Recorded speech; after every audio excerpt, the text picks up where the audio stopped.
নফল ইবাদতের মধ্যে সবচেয়ে গুরুত্বপূর্ণ যে নফল ইবাদতটা, আল্লাহর কাছে সবচেয়ে প্রিয় যে নফল ইবাদত, একদম নফল ইবাদতের মধ্যে যেটা ফার্স্ট ক্লাস ফার্স্ট, সেটা হলো তাহাজ্জুদ।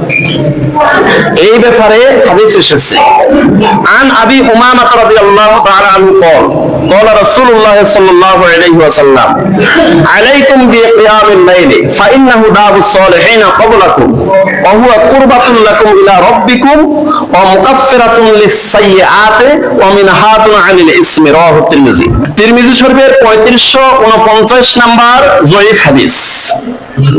এই হাদিসে বলা হয়েছে, আন আবি উমামা রাদিয়াল্লাহু তাআলা আনহু قال قال رسول الله صلى الله عليه وسلم, হযরতে আবু উমামা রাদিয়াল্লাহু তাআলা আনহু থেকে বর্ণিত, তিনি বলেন রাসূলুল্লাহ সাল্লাল্লাহু আলাইহি ওয়াসাল্লাম বলেছেন, আলাইকুম বিকিয়ামিল লাইলি, ও আমার উম্মতেরা, ও আমার সাহাবীরা, আলাইকুম বিকিয়ামিল লাইলি, তোমাদের উচিত রাত্রি জাগরণ করা, তোমাদের উচিত গভীর রাত্রে জাগ্রত হয়ে আল্লাহর ইবাদতে মশগুল হওয়া। আলাইকুম বিকিয়ামিল লাইলি ফাইন্নাহু দাবুস সালিহিনা ক্বাবলাকুম, কেননা তোমাদের পূর্বে যারা আল্লাহর ওলি হয়েছে, আদম আলাইহিস সালাম থেকে এই পর্যন্ত যত মানুষ আল্লাহর ওলি হয়েছে, তাদের স্বভাব ছিল তাহাজ্জুদ নামাজ আদায় করা। সুবহানাল্লাহ বলেন।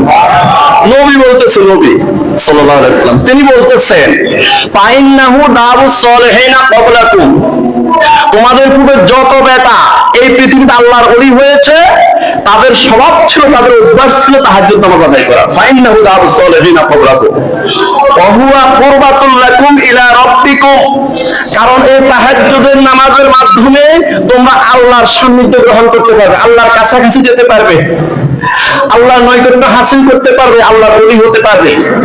ওয়া হুয়া কুরবাতুল লাকুম ইলা রাব্বিকুম ওয়া মুকাফফিরাতুন লিস-সাইয়্যাতি, আর এই তাহাজ্জুদের নামাজের মাধ্যমে তোমাদের সবগুলো গুনাহ ক্ষমা করে দিবে কে? আল্লাহ ক্ষমা করে দিবে। ওয়া মুকাফফিরাতুন লিস-সাইয়্যাতি ওয়া মিনহাতুন আনিল ইসমি, আর এই তাহাজ্জুদ নামাজ যদি তুমি পড়তে পারো, প্রতিদিন যদি তাহাজ্জুদ নামাজ পড়তে পারো, ওয়া মিনহাতুন আনিল ইসমি, সবগুলা গুনাহ থেকে তুমি বেঁচে থাকতে পারবে। সুবহানাল্লাহ।